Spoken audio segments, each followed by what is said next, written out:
Pilipinas versus China. Alin sa dalawang bansa ang mas makapangyarihan? Tinatanong pa ba yan? Tara, alamin natin.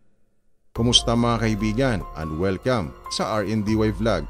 Pero bago tayo magsimula ay maaari lamang na i-click ang subscribe button.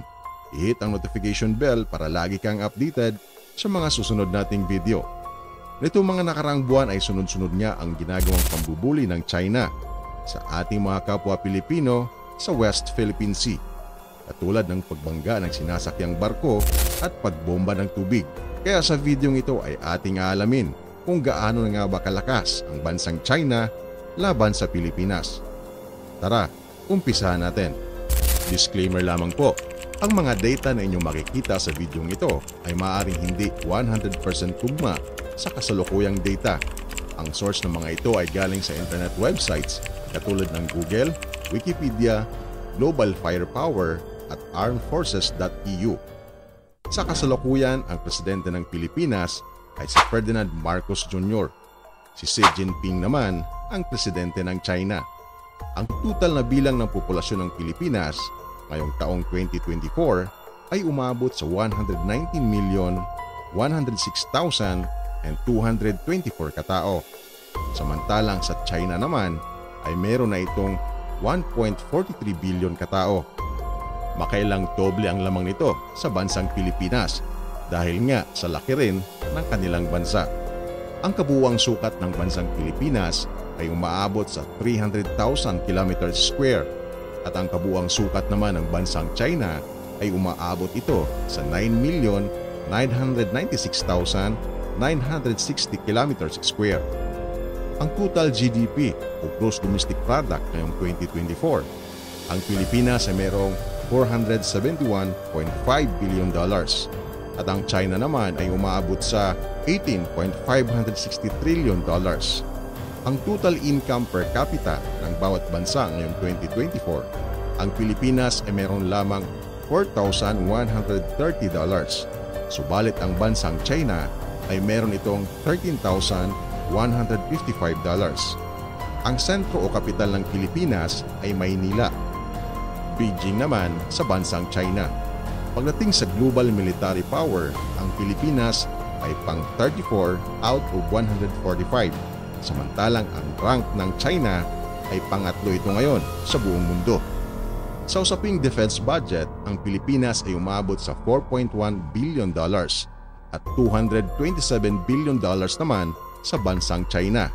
Grabe, sobrang laki. Makailang doble ang lamang nito sa ating bansa. Pagdating sa military personnel ng Pilipinas ay umaabot sa 1,385,000. Ang China naman ay mayroong total na 3,170,000. Halos triple ang lamang nito sa ating bansa. Ang active personnel ng Pilipinas ay umaabot sa 150,000 at 2,035,000 naman sa bansang China. Mayroon namang 1,235,000 na reserve personnel ang Pilipinas at 1,135,000 naman ang bansang China.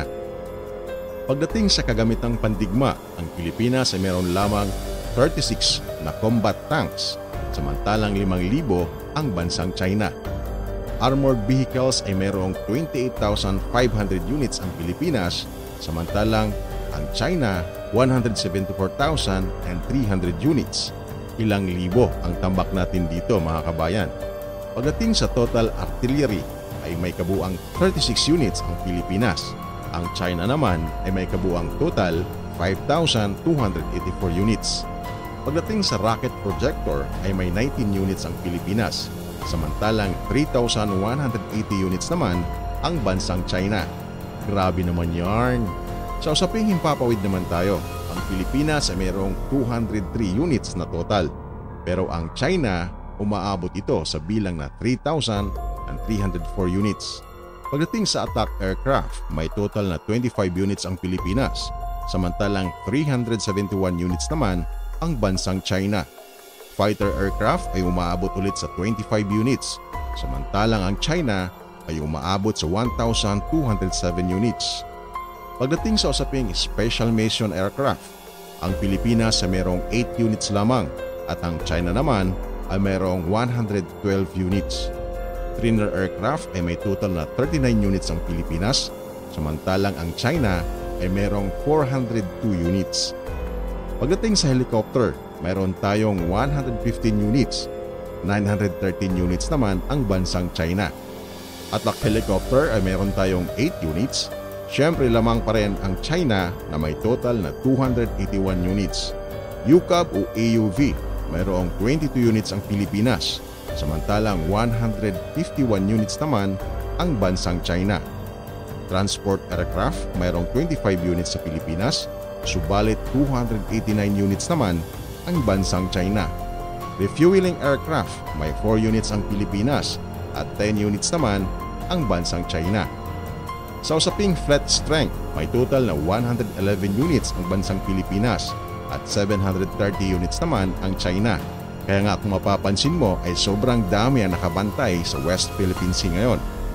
Aircraft carrier, wala pa tayo nito sa Pilipinas pero ang China ay mayroong 5. Destroyer, wala pa nito ang Pilipinas pero ang China ay may 49 units na. Frigates, mayroong 2 units ang Pilipinas, samantalang 42 units naman ang bansang China. Corvette, isang piraso lang sa Pilipinas, samantalang 72 units naman ang bansang China. Pagdating sa submarine, nakakalungkot na wala pa nito ang Pilipinas, samantalang may 61 units na ang bansang China. Pagdating sa patrol vessels, mayroong 50 units ang Pilipinas pero may ongoing transaction pa ito sa Japan na another 5 units. Pero ang China, mayroon itong 150 units sa kasalukuyan. Minesweeper, kulilat pa ang Pilipinas pero ang China, mayroon na itong 36 units. Pagdating sa ports and terminals, ang Pilipinas ay mayroong 5 at 22 naman ang China. Airports, 247 sa Pilipinas, samantalang ang China ay umaabot sa 507 airports dahil nga sa laki at lawak ng kanilang bansa.